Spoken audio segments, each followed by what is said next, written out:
बिस्मिल्लाहिर्रहमानिर्रहीम। अस्सलाम वालेकुम dear student, this is your physics teacher. Student, आज का जो हमारा टॉपिक है वो है speed of sound in air. Student, आज हम इस टॉपिक में डिटेल में डिस्कस करेंगे entry test point of view से। इस टॉपिक में हम स्पीड ऑफ साउंड की बात करेंगे। साउंड क्या होता है, साउंड किन फैक्टर्स पर डिपेंड करता है, और न्यूटन और लैपलेस की करेक्शन जो है वो इस टॉपिक में डिटेल में डिस्कस करेंगे, और कुछ शॉर्टकट्स और ट्रिक्स आपसे शेयर करेंगे जिससे आप पॉसिबल एमसीक्यूज जो हैं वो सॉल्व कर सकते हैं। So let's start our discussion with respect to the sound and speed of sound. तो सबसे पहले साउंड से रिलेटेड कुछ टर्म्स आपको याद रखनी है जो एमसीक्यू के लिहाज से इम्पॉर्टेंट है। अगर आपसे पूछा जाए कि व्हाट इज़ एक्चुअली साउंड, तो साउंड जो है it is a type of mechanical wave. Number one जो आपको याद रखनी है बात एमसीक्यू पॉइंट ऑफ व्यू से, साउंड जो है वो मैकेनिकल वेव है। मैकेनिकल वेव ऐसी वेव होती है जिसको एक जगह से दूसरी जगह जाने के लिए मीडियम रिक्वायर्ड होता है। दूसरा पॉइंट जो आपसे एमसीक्यू में पूछा जा सकता है वो ये है, sound is produced due to vibratory object. तो साउंड जो है वो ड्यू टू वाइब्रेटरी ऑब्जेक्ट या किसी भी ऑब्जेक्ट के वाइब्रेशन से जो है वो प्रोड्यूस होता है। This is the second point. Number three, जो साउंड है ऑब्वियसली ये मैकेनिकल वेव तो है, मैकेनिकल वेव के साथ साथ ये कंप्रेशनल वेव है जिसे आप लॉन्गिट्यूडनल वेव का नाम देते हैं। तो तीसरा पॉइंट जो एमसीक्यू के लिहाज से आप यहाँ पे नोट करेंगे कि साउंड जो है वो कंप्रेशनल और लॉन्गिट्यूडनल वेव की एग्जाम्पल है, यानी साउंड जो है वो कंप्रेशन और रेयर फ्रैक्शन की फॉर्म में एक पॉइंट से दूसरे पॉइंट तक ट्रेवल करता है। अब कुछ और इन्फॉर्मेशन साउंड के लिहाज से जो एमसीक्यू के लिहाज से इम्पॉर्टेंट है वो आपको याद रखनी है। स्टूडेंट देखें, साउंड जो है इसकी फ्रिक्वेंसी के लिहाज से तीन कैटेगरीज हैं। देखें, थ्री टाइप्स को इन्फॉर्मेशन की बेस पॉइंट के तौर पे एमसीक्यू बनाया जा सकता है। सबसे पहले अगर मैं बात करूं तो ऑडिबल रेंज है। ऑडिबल रेंज है वो रेंज जो इंसान सुन सकते हैं उसे हम ऑडिबल रेंज का नाम देते हैं, और 20 हर्ट्ज से 20 किलो हर्ट्ज तक जो साउंड की फ्रिक्वेंसी है वो हम सुन सकते हैं। इसके अलावा ऐसा साउंड जिसकी फ्रिक्वेंसी जो है वो ग्रेटर देन 20 किलो हर्ट्ज होगी, 20 किलो हर्ट्ज से ज़्यादा फ्रिक्वेंसी के साउंड को हम अल्ट्रासोनिक साउंड का नाम देते हैं। तो ये बात भी आपने एमसीक्यू पॉइंट ऑफ व्यू से याद रखनी है। और फिर ऐसा साउंड जिसकी फ्रिक्वेंसी जो है वो लेस देन 20 हर्ट्ज हो, ऐसे साउंड को हम इंफ्रासोनिक साउंड का नाम देते हैं। तो ये बात भी आपसे एमसीक्यू में पूछी जा सकती है। अब स्टूडेंट, साउंड की स्पीड की बात करते हैं। स्पीड का मतलब है, स्पीड ऑफ साउंड का मतलब है the speed with which sound travel, that is known as speed of sound. और speed of sound in air at STP, standard temperature और प्रेशर कंडीशन, यानी अगर प्रेशर 1 atm कंसिडर किया जाए और जो टेम्परेचर है वो 0 डिग्री सेल्सियस कंसिडर किया जाए, तो स्पीड ऑफ साउंड जो है वो उसकी वैल्यू बनती है 332 मीटर पर सेकेंड। ये बात भी आपसे एमसीक्यू में पूछी जा सकती है। दूसरा, अगर एक एमसीक्यू ऐसे पूछ लिया जाए कि speed of sound in vacuum at 0 degree Celsius, speed of sound vacuum में 0 डिग्री सेल्सियस पे क्या होगी, तो बच्चों याद रखिएगा कि चूँकि साउंड ऊपर मैं बता चुका हूँ मैकेनिकल वेव है, इसको एक जगह से दूसरी जगह जाने के लिए मीडियम रिक्वायर्ड होता है। यहाँ पे मेंशन है वैक्यूम। सो वैक्यूम में जो स्पीड ऑफ साउंड है, वैक्यूम में साउंड ट्रेवल ही नहीं करेगा और स्पीड ऑफ साउंड क्या होगी, 0। This can be MCQ as well. अब वो फार्मूला, बेसिक रिलेशन जो हमारी बुक में मेंशन है जिस पे स्पीड ऑफ साउंड डिपेंड करती है, उस फार्मूले को डिस्कस कर लेते हैं। तो स्टूडेंट, स्पीड ऑफ साउंड का जो फार्मूला हमारी बुक में लिखा है v is equal to √E/ρ। This is the formula on which speed of sound depends. अब यहाँ पर जो E है obviously this is modulus of elasticity, जो मीडियम के लिहाज से कांस्टेंट है। This is known as modulus of elasticity. और जो रो है this is again the density of the medium, जो मीडियम है जिसमें साउंड ट्रेवल कर रहा है उसकी डेंसिटी को हम रो से रिप्रेजेंट करेंगे। अब इस फार्मूले को दो तरीक़ों से लिखा जा सकता है। देखिए, अगर सॉलिड है, ये बात भी आपसे एमसीक्यू में पूछी जा सकती है, तो सॉलिड के लिए नॉर्मली हम मॉडुलस ऑफ इलास्टिसिटी को यंग्स मॉडुलस से रिप्लेस करते हैं। और अगर हमारे पास लिक्विड्स हैं तो लिक्विड्स के लिए हम जो मॉडुलस ऑफ इलास्टिसिटी है उसे बल्क मॉडुलस, क्योंकि लिक्विड जो है वो ओनली बल्क मॉडुलस पोजेस करते हैं, तो बल्क मॉडुलस से रिप्लेस कर सकते हैं। तो जब मैं सॉलिड के लिए फार्मूला लिखूं तो इस फार्मूले को हम ऐसे लिख सकते हैं y/ρ, this is relation for the solid. और अगर लिक्विड के लिए स्पीड ऑफ साउंड का फार्मूला लिखूं तो वो बल्क मॉडुलस ओवर ρ आएगा। अब यहाँ पे एक बहुत ही इंपॉर्टेंट एमसीक्यू है जो पूछा जाता है कि डिफरेंट टाइप के हमारे पास मीडियम हैं, जिसमें सॉलिड्स हैं, लिक्विड्स हैं और गैसेस हैं। तो अगर आपसे ये पूछा जाए कि किस मीडियम में स्पीड ऑफ साउंड सबसे ज़्यादा होगी, तो student MCQ point of view से ये याद रखिएगा कि स्पीड ऑफ साउंड सबसे ज़्यादा सॉलिड्स में है, उसके बाद स्पीड ऑफ साउंड लिक्विड में है, और लीस्ट स्पीड ऑफ साउंड जो है वो गैसेस में है। This is again very important MCQ. अगर इसकी रीज़न कोई स्टूडेंट पूछे तो रीज़न ऑब्वियसली कि सॉलिड्स में एटम्स एक दूसरे के बहुत करीब होते हैं तो रिस्पॉन्स फास्टली ट्रांसफ़र होता है। लिक्विड्स में एटम्स के दरमियान जो डिस्टेंस है वो सॉलिड के कंपैरिजन में वो ज़्यादा होता है, तो रिस्पॉन्स यानी साउंड का ट्रांसफ़र होना वो टाइम लेता है। और गैसेस में डिस्टेंस सबसे ज़्यादा होता है, और गैसेस के अकॉर्डिंगली जो साउंड है वो सबसे कम स्पीड से मूव करेगा गैसेस में। अब अगर यहाँ से इस रिलेशन से क्वेश्चन पूछे कि सर डेंसिटी तो सॉलिड्स की सबसे ज़्यादा होती है, तो इस रिलेशन के मुताबिक तो स्पीड ऑफ साउंड उसमें कम होनी चाहिए। लेकिन स्टूडेंट यहाँ पे याद रखिएगा, डेंसिटी सिर्फ फैक्टर नहीं है। आप लिख सकते हैं कि E/ρ का जो फैक्टर है ये एक्चुअली सॉलिड्स के लिए सबसे ग्रेटेस्ट है। फिर ये जो फैक्टर आएगा ये डेवलप होगा या स्मॉलर वैल्यू होगी as compare to the solid liquid, और लीस्ट जो E/ρ का फैक्टर है, लीस्ट फैक्टर, वो गैसेस के लिए है। और चूँकि साउंड सिर्फ डेंसिटी पे डिपेंड नहीं करती, वो पूरे फैक्टर इफ़ेक्ट करता है, इस वजह से हम ये कहते हैं कि जो सॉलिड है उनके लिए E/ρ स्क्वायर रूट का फैक्टर सबसे ज़्यादा है। इस वजह से जो सॉलिड में जो स्पीड ऑफ साउंड है वो सबसे ज़्यादा है। मैथमेटिकली भी और फिज़िकली भी मैंने आपको जस्टिफाई कर दिया। अब स्टूडेंट नेक्स्ट मूव करते हैं। इस इम्पॉर्टेंट डिस्कशन के बाद दो साइंटिस्ट हमारी बुक में लिखे हैं जिन्होंने स्पीड ऑफ साउंड को अपने अपने तरीके से एक्सप्लेन करने की कोशिश की। सबसे पहले हम बात करते हैं न्यूटन्स कैलकुलेशन। तो अगर न्यूटन्स कैलकुलेशन की हेडिंग दें, आप यहाँ पे हेडिंग दे सकते हैं Newton's calculation. This is Newton's calculation, कि न्यूटन ने स्पीड ऑफ साउंड को कैसे एक्सप्लेन किया उसकी बात करेंगे, और इसके कंपैरिजन में बिल्कुल हम लैपलेस करेक्शन की हेडिंग देंगे कि जो लैपलेस साइंटिस्ट था उसने स्पीड ऑफ साउंड को किस तरह से एक्सप्लेन किया। सो न्यूटन और लैपलेस की अंडरस्टैंडिंग को यहाँ पे क्लियर करना और याद रखना एमसीक्यू के लिहाज से बड़े इंपॉर्टेंट है। सबसे पहले अगर न्यूटन की बात की जाए तो न्यूटन ने लेट किया, जो बात एमसीक्यू में आ सकती है, न्यूटन ने कहा कि साउंड प्रोपगेशन जो है वो एक आइसोथर्मल प्रोसेस है, यानी साउंड की प्रोपगेशन के दौरान जो टेम्परेचर है वो चेंज नहीं होता। कंप्रेशन में जो एक्स्ट्रा टेम्परेचर कंप्रेशन की वजह से यह हीट बनती है वो रेयर फ्रैक्शन में ट्रांसफ़र हो जाती है, और ओवरऑल जो टेम्परेचर है वो सेम रहता है। और न्यूटन ने अपनी कैलकुलेशन के बाद जो प्रूव किया कि हमारे पास जो आइसोथर्मल, इसे मैं आइसोथर्मल, क्योंकि न्यूटन की जो डेरिवेशन है वो आइसोथर्मल प्रोसेस की बेस पे है, मॉडुलस ऑफ इलास्टिसिटी को इसने P से रिप्लेस किया, and this was the conclusion of the calculation, Newton's calculation. और न्यूटन्स कैलकुलेशन के मुताबिक जो स्पीड ऑफ साउंड का फार्मूला आया, E की जगह हम P से रिप्लेस करेंगे। So P is the actually pressure, उस मीडियम में प्रेशर है एयर में, जो एयर का प्रेशर है that is P divided by rho. So this was the formula which was derived by the Newton. लेकिन ये जो फार्मूला आया इसमें जब प्रेशर, एटमॉस्फेरिक प्रेशर P और डेंसिटी की वैल्यू पुट की गई तो हमारे पास जो न्यूटन कैलकुलेशन के मुताबिक STP पर स्पीड ऑफ साउंड आई दैट इज़ 280 मीटर पर सेकेंड।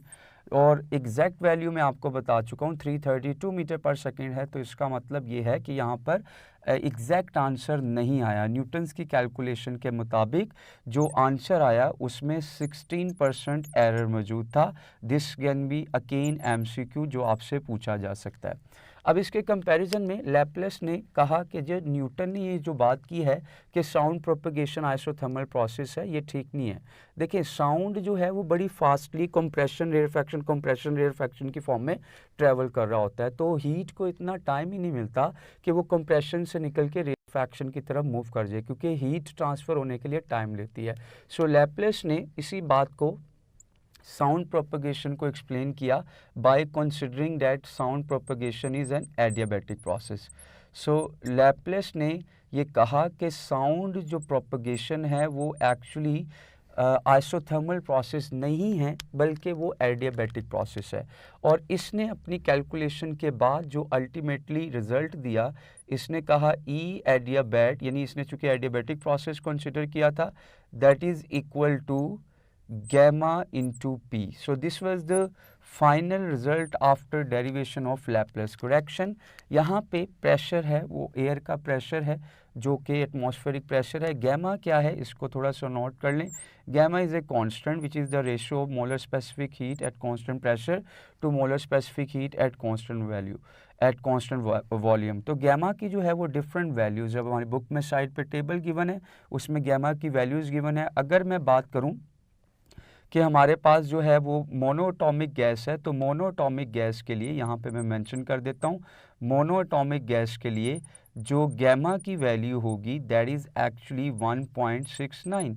और अगर मैं बात करूँ कि हमारे पास डाईएटॉमिक गैस है, ज़्यादातर एयर जो है वो डाईएटॉमिक गैस, नाइट्रोजन 78% है हमारे एटमॉस्फेयर का हिस्सा, इसके लिए गैमा की वैल्यू 1.4 है। और अगर पॉलीएटॉमिक गैस की बात की जाए तो पॉलीएटॉमिक गैस के लिए जो गैमा की वैल्यू आएगी that is actually 1.29. So these are the values which is associated with the gamma. So student gamma की वैल्यू डिस्कस करने के बाद ज़रा दोबारा लैपलेस करेक्शन पे आते हैं। लैपलेस के मुताबिक जब इसने स्पीड ऑफ साउंड का फार्मूला लिखा तो वो स्पीड ऑफ साउंड का फार्मूला कुछ इस तरह आया है। इसने ई को गैमा पी से रिप्लेस किया और ये जो फार्मूला आया इससे जब स्पीड ऑफ साउंड कैलकुलेट की गई तो हमारे पास कुछ रिलेशन जो है वो इस तरह से बना कि actually v is equal to square root gamma into under root P over rho, और under root P over rho की वैल्यू 280 है।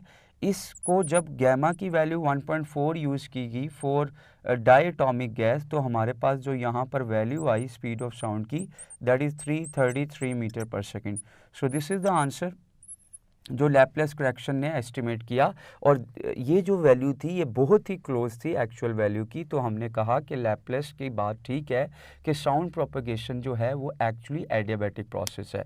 अब इस पूरी डिस्कशन में ये पॉइंट्स भी एमसीक्यू में पूछे जा सकते हैं, इसके अलावा इसमें क्या एमसीक्यू डेवलप किया जा सकता है वो भी ज़रा मैं आपसे शेयर कर दूँ। देखिए स्टूडेंट, अगर एमसीक्यू की बात की जाए तो आप ये देखें, अगर मैं आपसे कहूँ कि ratio of the isothermal modulus of elasticity to the adiabatic modulus of elasticity, isothermal और एडियाबैटिक मॉडुलस ऑफ इलास्टिसिटी की रेशियो क्या होगी। अब हम देख चुके हैं कि आइसोथर्मल मॉडुलस ऑफ इलास्टिसिटी जो है वो P के इक्वल है, जबकि एडियाबैटिक मॉडुलस ऑफ इलास्टिसिटी जो है वो गैमा P के इक्वल है। यहाँ से P से कैंसिल हो गया, सो ये जो रेशियो है वो 1/, गैमा के इक्वल आएगा। और गैमा जो है इसकी वैल्यू आपके सामने है मोनोटॉमिक, डायटोमिक और पॉलीएटॉमिक गैसेस के लिए। सो ये है एक न्यूटन और लैपलेस का कंपैरिजन, जिसमें न्यूटन और लैपलेस ने इस चीज़ को एक्सप्लेन किया कि किस तरह से जो स्पीड ऑफ साउंड है वो वेरी कर रही है, किस तरह से स्पीड ऑफ साउंड जो है वो आइसोथर्मल है या एडियाबैटिक प्रोसेस है।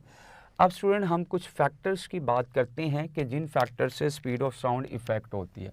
तो यहाँ पे आप लिख सकते हैं factors effecting the speed of sound. वो कौन से फैक्टर हैं जो स्पीड ऑफ साउंड को इफ़ेक्ट करते हैं। सबसे पहले बात की जाए अगर प्रेशर की, तो हमारी बुक में ये बात मेंशन है कि प्रेशर जो है, प्रेशर के बढ़ाने से या प्रेशर के कम करने से उस मीडियम में, एयर में स्पीड ऑफ साउंड इफ़ेक्ट नहीं होती। सो प्रेशर का कोई इफ़ेक्ट नहीं है, ये भी हमसे एमसीक्यू में बात डिस्कस की जा सकती है। यानी अगर आपसे ये कहा जाए कि for example speed of sound at pressure P is 332 meter per second in air. If pressure becomes double, अगर प्रेशर को डबल कर दें तो फिर स्पीड ऑफ साउंड पे क्या इफ़ेक्ट आएगा। तो जैसे कि मैंने बताया कि प्रेशर का कोई इफ़ेक्ट नहीं होता, तो स्पीड ऑफ साउंड सेम ही रहेगी, विच इज़ 332 मीटर पर सेकेंड। तो this is the answer for this MCQ।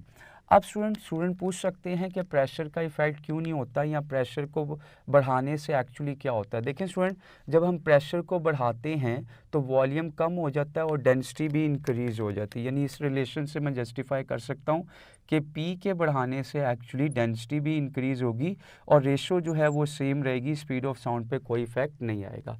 Now student, second जो है वो फैक्टर जो स्पीड ऑफ साउंड को इफ़ेक्ट कर सकता है वो डिस्कस कर सकते हैं, और वो है इफ़ेक्ट ऑफ डेंसिटी।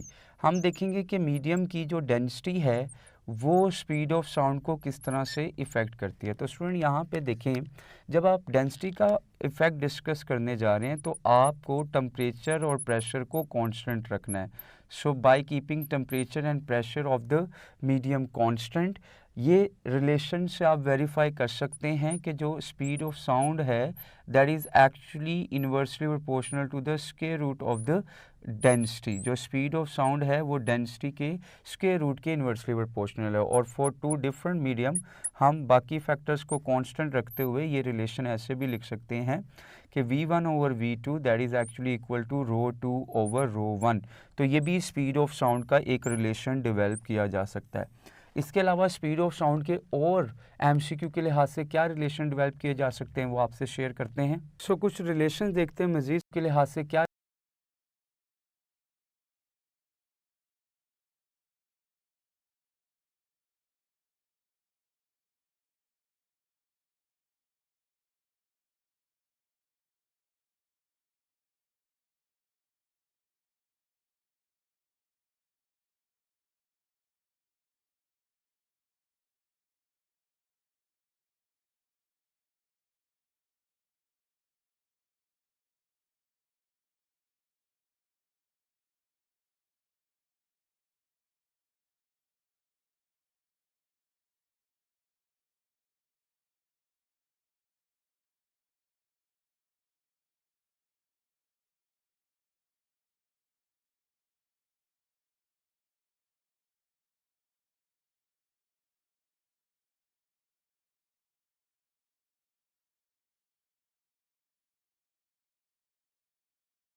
क्या रिलेशन डेवलप किए जा सकते हैं वो आपसे शेयर करते हैं। सो कुछ रिलेशन देखते हैं मज़ीद स्टूडेंट। लैपलेस करेक्शन में जो हमारे पास स्पीड ऑफ साउंड का फार्मूला आया उसे दोबारा लिखते हैं, v is equal to gamma P over rho. अब इस फार्मूले में अगर डेंसिटी की जगह हम मैस पर यूनिट वॉल्यूम जो है या molecular mass per unit volume place करें तो हमारे पास कुछ रिलेशन इस तरह से आएगा कि आप ये v को ऊपर ले जाएंगे तो v जो है हमारे पास that is equal to gamma P V over M. अब स्टूडेंट ये इस रिलेशन में ये जो पी वी है according to the general gas equation P V is equal to n R T for 1 mole, हम ये लिख सकते हैं कि actually v is equal to gamma P V is equal to n R T, n 1 mole लेंगे divided by capital M। So this is again another relation for the speed of sound. और इस relation से हम एक relation ये भी develop कर सकते हैं कि for two situation for two gases keeping the other factors constant, जो स्पीड ऑफ साउंड की रेशो है वो मोलर मैसेज के जो है वो इन्वर्स रेशो के इक्वल है।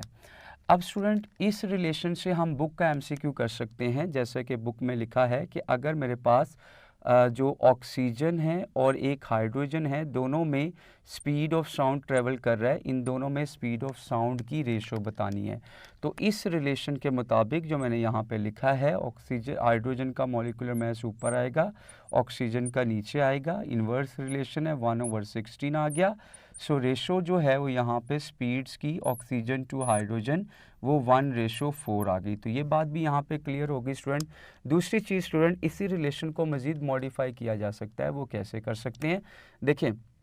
इस रिलेशन को मॉडिफाई करके आप लिखेंगे, देखें स्मॉल m जो है वो ईच मॉलिक्यूल का मैस होता है। यहाँ पे पहले लिख लें स्मॉल m जो है that is equal to capital M over NA and this is the mass of each molecule. Each molecule का जो मैस है किसी भी गैस का वो है स्मॉल m। और वो कैसे निकालेंगे, मॉलिक्यूलर मैस या molar mass divided by Avogadro's number. यहाँ से अगर मैं m की एक्सप्रेशन निकालूँ सो m क्या होगा, m इंटू NA। अब ये वैल्यू जब मैं इस रिलेशन में m की जगह पुट करूँगा तो मेरे पास जो स्पीड का साउंड का फार्मूला आ जाएगा that is equal to gamma R T divided by MNA। अब स्टूडेंट यहाँ पे एक बात ये भी याद रखनी है कि ये जो R ओवर NA का फैक्टर है that is actually Boltzmann constant. यहाँ पे आप रेफर कर सकते हैं K is equal to R over NA। और इस इक्वेशन में जब आप R ओवर NA की जगह ये वैल्यू पुट करेंगे तो स्पीड ऑफ साउंड का हमारे पास एक और रिलेशन आ जाएगा that is equal to gamma KT over M। So this is again is a new relation for the speed of sound। ये रिलेशन भी आपसे MCQ में पूछा जा सकता है। तो ये कुछ रिलेशंस हैं जो आपने याद रखने हैं। अब इफ़ेक्ट ऑफ डेंसिटी के बाद हम इफ़ेक्ट ऑफ टेम्परेचर की बात करेंगे। So effect of temperature student discuss करते हैं। थर्ड फैक्टर आप इसे मेंशन कर सकते हैं, इफ़ेक्ट ऑफ टेम्परेचर। अब स्टूडेंट याद रखिएगा कि जो स्पीड ऑफ साउंड है वो किसी भी मीडियम में जो एब्सोल्यूट टेम्परेचर है यानी टेम्परेचर इन केल्विन उसके स्क्वायर रूट के डायरेक्टली प्रोपोर्शनल होती है। तो हम इफ़ेक्ट ऑफ टेम्परेचर में ये बात लिख सकते हैं कि actually V1 over V2 that is actually directly is equal to square root T1 over T2। तो यहाँ से इस रिलेशन से ये बात कंक्लूड की जा सकती है कि स्पीड ऑफ साउंड और square root of the absolute temperature that is directly proportional to each other. इस रिलेशन में ये जो टेम्परेचर है that is in Kelvin. This is very important point जो आपने MCQ सॉल्व करते हुए याद रखना है। अच्छा, दूसरी चीज़ एक और रिलेशन यहाँ पे हम लिख सकते हैं जो हमारी बुक में ही मेंशन है कि VT is equal to V0 plus 0.61 degree Celsius. ये भी स्पीड ऑफ साउंड जो है एट टेम्परेचर T कैलकुलेट करने की इक्वेशन है। और इस इक्वेशन से याद रखिएगा एक MCQ डेवलप किया जा सकता है कि अगर मैं मीडियम का टेम्परेचर 1 डिग्री सेल्सियस राइज़ करूं तो 1 डिग्री सेल्सियस राइज़ करने से ओरिजिनल स्पीड V0 में जो स्पीड ऐड होगी दैट इज़ 0.61 मीटर पर second. So this is going to be the increase in speed of sound by increasing 1 degree Celsius of the temperature। For the medium. So 1 degree Celsius medium का temperature increase करने से जो speed of sound में increase आएगा that is 0.61। अब student MCQ को solve करने के लिए एक शॉर्टकट फार्मूला आपको यहाँ पे बताता हूँ कि बाज़-औक़ात वो क्वेश्चन पूछ लेता है कि 0 डिग्री सेल्सियस पे स्पीड ऑफ साउंड है 332 मीटर पर सेकेंड, किस टेम्परेचर पे जाके स्पीड ऑफ साउंड जो है वो डबल हो जाएगी। तो टेम्परेचर का क्वेश्चन आ जाता है, उसके लिए एक शॉर्टकट फार्मूला आपको यहाँ पे बता रहा हूँ जो मैं एमसीक्यू में अभी अप्लाई भी करूँगा। T dash is equal to N square into T.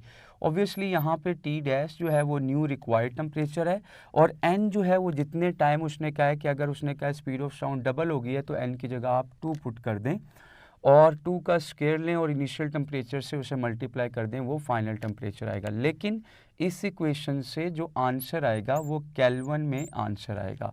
तो ये है इफ़ेक्ट ऑफ टेम्परेचर जो आपको स्पीड ऑफ साउंड से याद रखना है। अब स्टूडेंट मज़ीद कुछ इफ़ेक्ट्स डिस्कस करते हैं जिसमें इफ़ेक्ट ऑफ मॉइस्चर है, यानी अगर एक मॉइस्ट एयर है तो मॉइस्ट एयर में और ड्राई एयर जिसमें मॉइस्चर कम है, जिसमें परसेंटेज ऑफ वाटर वेपर कम है, किस में स्पीड ऑफ साउंड ज़्यादा होगी। स्टूडेंट याद रखिएगा कि जो मॉइस्ट एयर है ना, ऐसी एयर जिसमें वाटर वेपर्स की जो परसेंटेज है वो ज़्यादा है, वो तभी ज़्यादा होगी जब टेम्परेचर ज़्यादा होगा। सो temperature of the moist air that is greater than temperature of the dry air. अगर टेम्परेचर ज़्यादा है तो मैं लिख सकता हूँ कि जो मॉइस्ट एयर है, चूँकि टेम्परेचर ज़्यादा है उसका वॉल्यूम ज़्यादा होगा तो डेंसिटी क्या होगी, कम होगी। So density of the moist air that is less than density of the dry air. This can be MCQ as well. और अगर डेंसिटी जो है वो मॉइस्ट एयर की कम है, अभी हमने रिलेशन देखा है कि वी और डेंसिटी का इन्वर्स रिलेशन है, तो मैं ये बात कंक्लूड कर सकता हूँ कि जो मॉइस्ट एयर है वहाँ पे स्पीड ऑफ साउंड ज़्यादा होगी और ड्राई एयर में स्पीड ऑफ साउंड क्या होगी, कम होगी। ये बात भी स्टूडेंट आपसे एमसीक्यू में पूछी जा सकती है।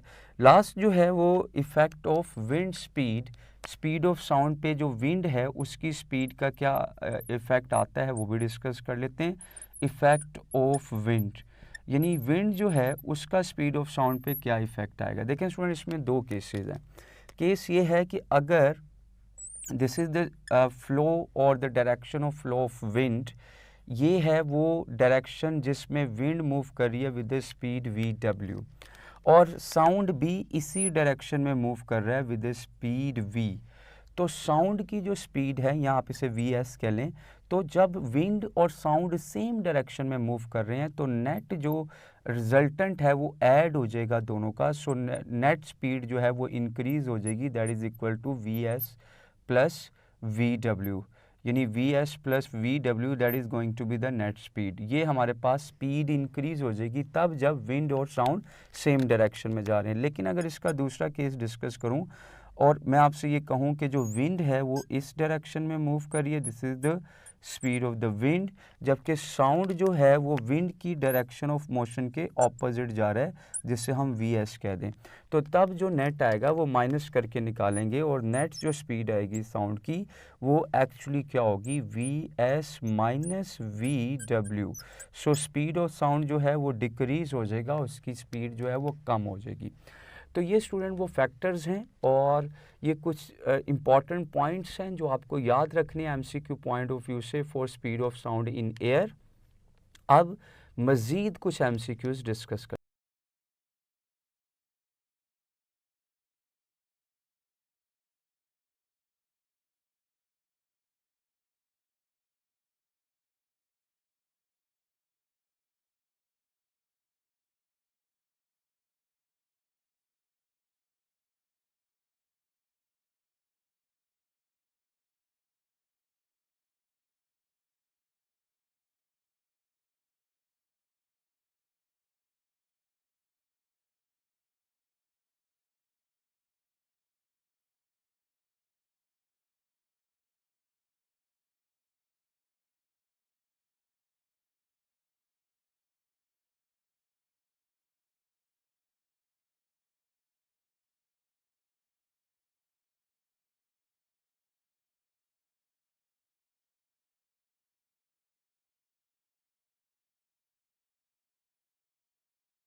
करते हैं।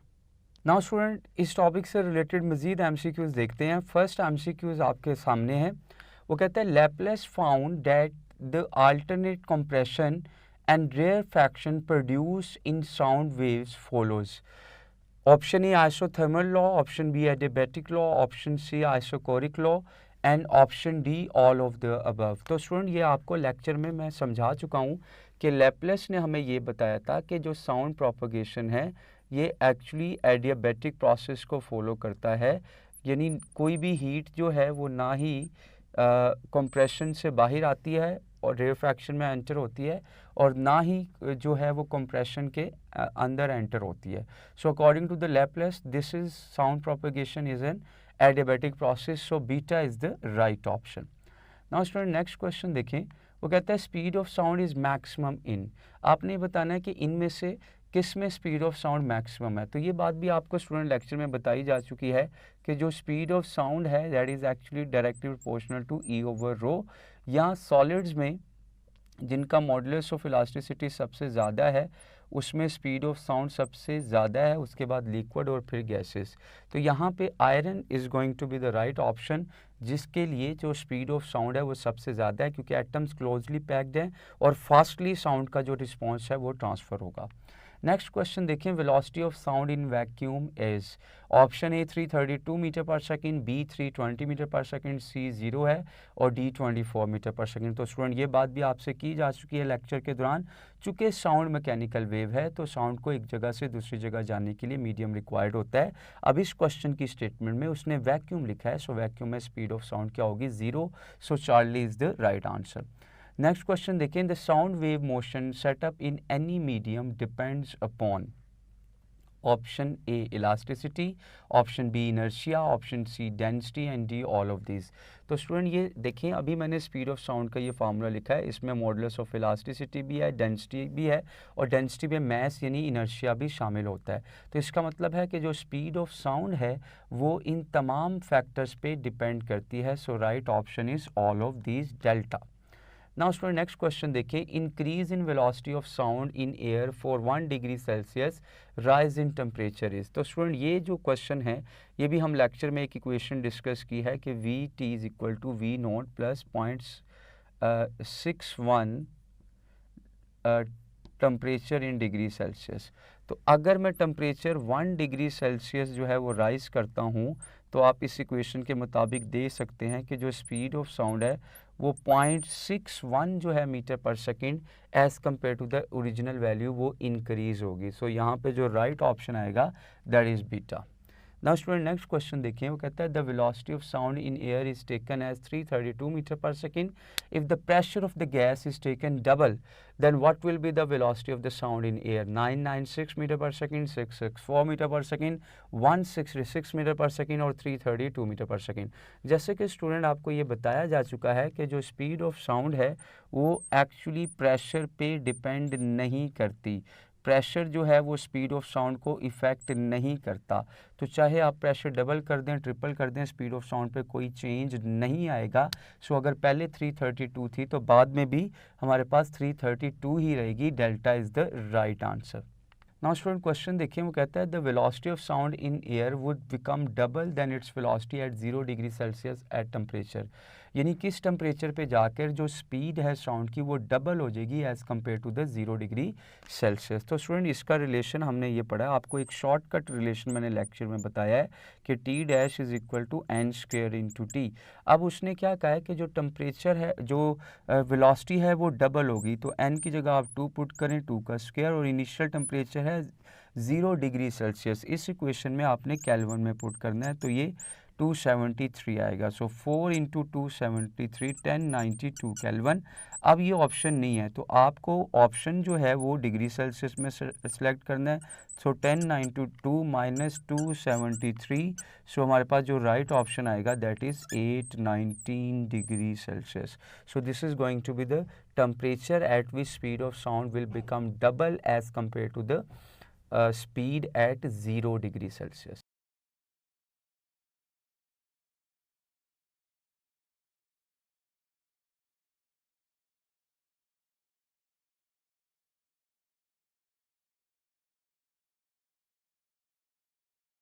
become double as compared to the speed at 0 degree Celsius.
बिस्मिल्लाहिर्रहमानिर्रहीम, अस्सलाम वालेकुम dear student, this is your physics teacher.